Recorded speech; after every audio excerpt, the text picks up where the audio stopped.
going to borrow from Jack's verse for the title of my talk. It's the second to last line. He knew joys coupled with sorrow. And that's kind of what I'll be exploring here in the next few minutes. Bob is here, Bob Klein-Hexel, and you are part of the inspiration for what I've been thinking about for the past month, because you gave a meditation about a month ago. And every once in a while when I'm listening to somebody or reading something, it's like the words appear in like bold and highlighted in front of me, and they just kind of form this neural pathway in my brain. And in this case, you said, "Will you accept me watching Big Ten football with my friends as the world burns?" Whew. I was like, oh my gosh, okay. We could probably all substitute different activities if you're not a football fan. You know, dining out. How can I dine out? Go to a party, listen to music, take a nap while the world burns. And it sums up this tension that we live with when we are awake or woke. As much as we talk about living a both-and life that's expansive enough to hold everything, we always feel some sort of level of tension and angst if we are awake and listening. This was summed up there's a series of comedy shows called Don't Tell Comedy. Has anybody heard of this? They're like comedy pop-up shows, and you buy a ticket and they don't tell you where you're supposed to go until like half an hour before, and you don't know who the comedian's going to be and all of this. But anyway, they're only like 10-minute sets. And so there's a channel on YouTube, Don't Tell Comedy, and one of the comedians that I caught, the thumbnail attracted me because it said, "Being a liberal isn't fun." And you might know where I might go with this based on what I've been saying. He basically goes on about how being a liberal, you're too aware of everything. You're kind of hypersensitive to everything. You go to a party and it's like, oh, we're going to have organic microgreens and, cage-free chickens and, all of this kind of stuff. And he's like, I'd rather go to my conservative relatives because they're like, we're going to shoot a pig when dinner's over. And he's like, that's way more fun. So, but he's also, hinting at, as comedians do, some underlying truth about how, we as liberals or progressives, if that's how you identify, do tend to be really aware of all of the various, the joy and the trauma and everything that's going on in the world. We're hyper aware of the tension. Electric cars that extol a cost on the environment. Going to a zoo and seeing caged animals. I felt it, oddly enough, when we were in Boston last year. I was at the aquarium, and there's this, if you've ever been to the Boston Aquarium, this is probably true of a lot of aquariums, there's like a big cylindrical aquarium holder tank in the middle, and there are just fish swimming round and round and round. And I was watching them just swim round and round and round, and I thought, oh, this is so wrong. And it took everything I could to just sort of, a word that came up in our pre-talk was sort of compartmentalize. I can't tell myself that the fish are probably injured and wouldn't survive in the wild like we can with zoos sometimes. But I was just aware of this tension. Like, I want to enjoy these fish and how cool it is to see them up close. And then I'm like, but they don't belong here. This is not their home. And so that tension, it's a very sort of trivial example, but it's one place where it kind of shows up. There are precious metals in our beloved phones that we know are mined with, maybe perhaps unethical practices or that are, again, extolling a toll on the environment. We drink bottled water, we eat chocolate bars, we drink coffee, the beans, all of those things are extracted with great toil and trauma on the part of those people that are doing it. I let the water run for a few seconds while I'm brushing my teeth and I don't need the water. I get carry out and I have plastic containers. And every time I throw away a piece of plastic that has a 5 or a 6 on it because I can't recycle it, it's like a little part of my soul dies. And so I can really start getting, living in a lot of guilt for just the way I live, And then I started thinking, like, how can I possibly get annoyed? This happened 2 days ago because Aldi doesn't have scallions for 2 days straight, when across the world, or even across town, there are people who don't have fresh food to eat, who don't have a car to go to the store once, let alone twice, and who might even be fleeing violence. Like, my mind just goes down the slippery slope of everything that could be wrong. How can I sleep in my warm bed knowing that there are people out in the cold and the snow who are probably hungry and feeling abandoned? How can I pass the panhandler standing at the intersection as I drive home with a car full of groceries? So maybe some of what I've said here you've experienced yourself. And we live with this internal tension every day. More, how can I eat meat when I love animals so much? How can I travel by plane when I know how much damage flying does to the environment? And I can also get hung up on how I spend my days. There's so much need in the world. There's so much suffering, trauma, and division. I have skills, marketable skills, that could be useful. I have a heart that breaks on a regular basis and wants to give. And I'm sure you could say the same. But we don't all abandon everything we're doing and run and work for a nonprofit that feeds the hungry, cures the sick, or counsels the addicts. Some of us are artists, writers, dancers, musicians, athletes, comedians, florists, butchers, bakers, candlestick makers. The line between healing the world's trauma and the very real work these people do isn't as obvious. But if we're paying attention, it's obviously important. It's essential even. Because their work, and I keep having to tell this because it's like justifying to myself, this work injects beauty and joy, suspense, excitement, nourishment, humor, and mystery into our lives. If we're going to have the resilience to keep on keeping on in the face of the existential challenges that we hear about every single day, we need those people to remind us of our wholehearted humanity and to keep us in touch with our full range of emotions. We need a shelter in the storm. Otherwise, we would drown in those sorrows. And in fact, we'd wither under the weight of it all. If we think too much about the various local and global calamities that we live with, we'd be paralyzed. The reality of life is sometimes too much, and it's tempting to shut it out. That's one reason why I think that hardcore conservatives kind of fumble when they're asked to define woke. If they tell the truth about what it really means, they might be confronted with their own sleepwalking and hypocrisy. Once they know, they can't unknow. And when I think of woke, I think it's pretty easily defined, at least in my mind. You're conscious of and willing to be affected by past events, present reality, and future consequences. You're open to holding the messiness of it all while trying to do what you can to make the present and the future better by learning from the past. But that ideal can be a burden. Our brains can only hold so much tension before we experience a cognitive load that's too much. So we start filtering out what's not immediately important for our health or our safety or our ego. Again, we compartmentalize just to get through that moment. We've all heard that people say that the opposite of being woke is being asleep. And when you think about how much comfort can come from sleep, it makes a bit of sense why some people are happy to stay there. Sleep is one way that we shut out the world. I know napping, one of my favorite hobbies, is an escape for me when I'm overwhelmed, or I'm procrastinating, or I just want everything to stop for a little while. Life is exhilarating, and it's also exhausting. There's a saying in entrepreneur circles, go big or go back to bed. In the spirit of both and, I have always been an advocate of go big and go back to bed. But let's get back to the idea of being awake and what that requires of us.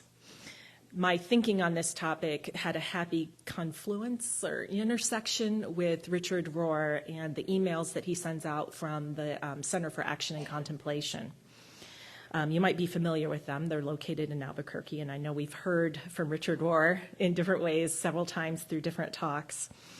And It turns out their theme for 2024 is radical resilience, engaging with a world on fire. So when I went to the summary email that was summing up some of the quotes from that week's newsletters, there were a number here that really resonated with what I'm sharing with you right now. Here's what they say about this theme for the year. We live in a world on fire. As the flames of unjust societies, humanitarian disasters, and ecological crises flicker around us, it is easy to feel helpless and overwhelmed.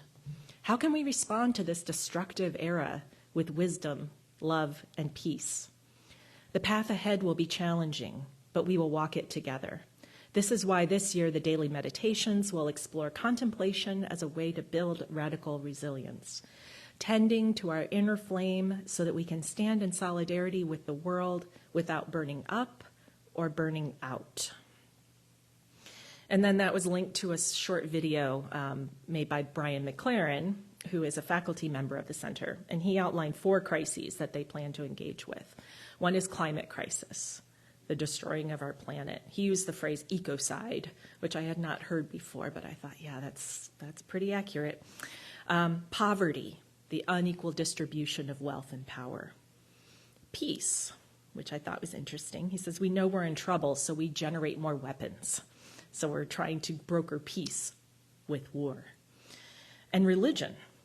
He said, religion has been on the sidelines. He said, as Thomas Merton called them, guilty bystanders selling people an evacuation plan rather than helping them participate in a transformation plan. Yeah, it's pretty scathing in a way. And I like to think of C3 as being part of a transformation plan.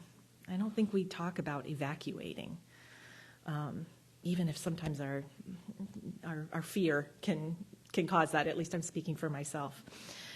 In another newsletter, Rohr goes on to say, reality is paradoxical. If we're honest, everything is a clash of contradictions, and there's nothing on this created earth that is not a mixture at the same time of good and bad, helpful and unhelpful, enduring and maddening, living and dying.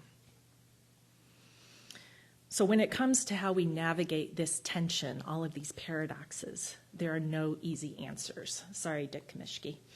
He asked for answers, and I said, I know. He's out of here. It's like, I'm done. That's what I came for, because that's what we crave, right? That's what we want. We like things to be kind of black and white, to have the answers. When you think about it, our fight or flight instincts apply to these situations too, because it's more, but this time it's kind of more driven by our hearts. My heart wants to say, stay and fight, to say that I would want to be one of those people that would suit up and run headlong into that world on fire. But then my heart also wants to flee or flight. It wants to protect itself because it knows how easily it could be crushed. My need for self-preservation takes over and tells me to run for the hills. So I don't have answers, but I do have a few ideas. And here are 3 that have helped me, and I'm still working with them and still grappling with them, and maybe they will help you. The first is that we have to set aside our ego, our hero impulses, that we are the ones that will save the day.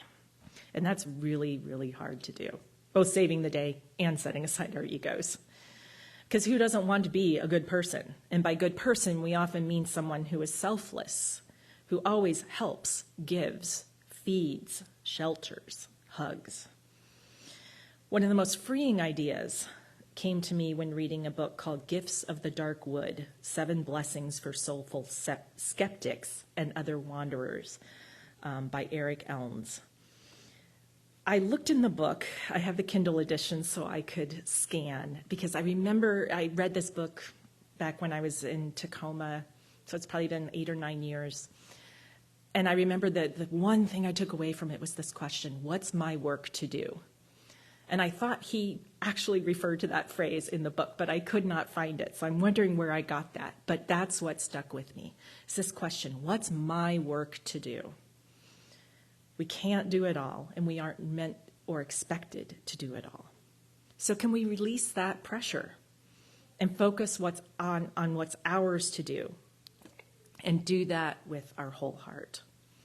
Isn't that aligned with being a good person? If we are generously contributing our gifts to the world and our knowledge in a way that's adding something beautiful or useful.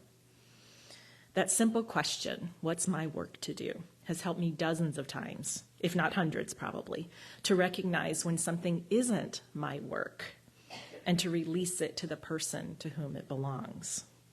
It also helps me to practice self-compassion, that I'm not going to be well-suited for every thing that needs to be rescued or saved or solved. If we can't solve it, then maybe what can we do to soften it? What's our small contribution that is part of our work? The second is patience and faith. To let go of the need for answers or for the problem to be done and dusted while we're still around. Another thought from Richard Rohr. He wrote, I am talking about just holding the tension, not necessarily finding a resolution or closure to paradox. We must agree to live without resolution, at least for a while.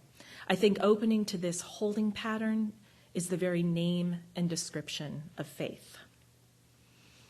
Life as a whole is liminal. We are always in transition. We are always in the in-between space that sits after what we know and before the unknown. At the end of the day, it's all unknown. There really is no such thing as certainty. We can literally take nothing for granted because ultimately we have no control over anything, not even our own breathing, or the idea that just because our heart is beating this morning means that it'll still be beating tonight. Yet we operate on faith and hope and trust. We acknowledge the tension and we choose to trust instead of never leaving the house or never giving our love to someone or never putting ourselves at risk in any way. With little awareness, really conscious awareness of what we're doing, every morning when we get up, we're basically saying, bring it on. And we trust that we can handle whatever happens. The third idea is to remember that we're all in this together. It can be tempting to seal yourself off, to remove yourself from the world. I don't know how many times my husband and I have been like, I just want to crawl into bed and curl up in the fetal position and say, wake me up when it's all over. Consider these words that capture the urge to become stoic and detached from it all. I've built walls, a fortress deep and mighty that none may penetrate. I have no need of friendship. Friendship causes pain. It's laughter and it's loving I disdain. I am a rock. I am an island. And the closing lines of that song, and a rock feels no pain, and an island never cries. Simon and Garfunkel offered us a song that seems to be about being tough, but really, it's about the pain of vulnerability. And it amplifies the fact that we are not meant to go through life alone. We can't go through it alone. Now, you might remember, and I'm glad Bernie is here, his message to us on New Year's Eve was about the necessity, part of the root of it was about the necessity of family and community coming together to counteract the forces of evil. Before speaking with him, I had been feeling fearful about what our country has been careening towards. I was wondering if I would have the strength and courage to do my part if the worst case scenarios actually happened. I'm still afraid. But since listening and hearing his story, I'm reconnected with the idea that I am not a rock, I am not an island, and that I have community. I have this community. We have this community. We don't have to go it alone. We have each other. And finally, a bonus idea. And this also came up in pre-talk. We can make small choices and remember that they do make a difference. We can vote. We can recycle. We can drive a hybrid car. We can take public transit. We can carpool. We can consolidate our trips. We donate to causes and candidates that we care about and believe in. We can bring items for week 3 at C3. We can shop locally and support small businesses. We can bring our own bags to the store. We can smile at a stranger. We can say thank you, hold the door open, let someone in when the lane is ending on the highway. That's the hardest one of all. And every single day, I make choices that contradict my values. I have to live with that. My hope is that I make many more choices that align with them and that I'm putting more good into the world than I'm doing harm. In this extremely complicated, interconnected world, maybe that's the best that any of us can hope for. Just because we can't do it all doesn't mean we do nothing. We can all do something. We just have to ask ourselves, what's my work to do? I'm going to give the last words to a prayer also shared by the Center for Action and Contemplation. And this is by Cole Arthur Riley, found in her book, Black Liturgies, where she prays for our capacity to hold together the extraordinary and the ordinary. God, and I might say thread of love and life that runs through every beautiful thing, make us people of wonder. Show us how to hold on to nuance and vision when our souls become addicted to pain, to the unlovely. It is far easier to see the gloom and decay. So often it sings a louder song. Attune our hearts to the good stirring in our midst. Not that we would give ourselves to toxic positivity or neglect the pain of the world, but that we would be people capable of existing in the tension. Grant us habits of sacred pause. Let us marvel not just at the grand or majestic, but beauty's name etched in every ordinary moment. Let the mundane swell with a mystery that makes us breathe deeper still. And by this, may we be sustained and kept from despair. Amen and namaste.